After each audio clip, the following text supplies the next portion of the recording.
808 Contemporary. I'm Program Director Laurel Ryan, and I'm standing in Vision Makers 2022, a really exciting exhibition featuring cutting-edge fine craft from artists spread across 5 different states.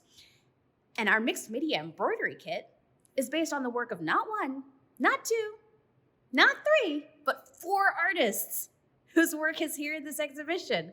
Irmgard Guel, Robl, Taryn Singleton, and Yulie Urano, who all use embroidery, but in really different and unique ways. Let's take a closer look. This is Iris 2 by Irmgard Guel. She first painted her background and flower, then embroidered on top of it in a simple satin stitch to add dimension and texture.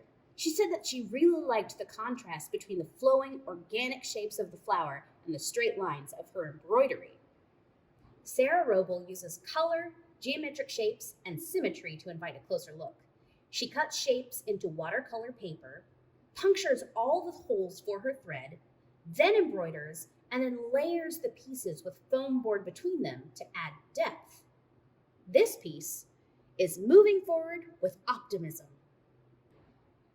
Taryn Singleton first designs her fabric backing with abstract shapes, then begins her embroidery without a plan, building out shapes as she goes. One decision leads to another, accidents become the foundation for new elements, and the result is a fantastical imaginary landscape.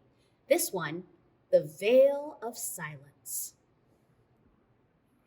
In her piece, Star Quilt, Yulie Urano uses sashiko, a traditional Japanese decorative thread, to embroider handmade paper. As a first-generation Japanese American, she says, the combination of her bright graphic stitches and her dark hair helps her explore concepts of lineage, heritage, and familial affection.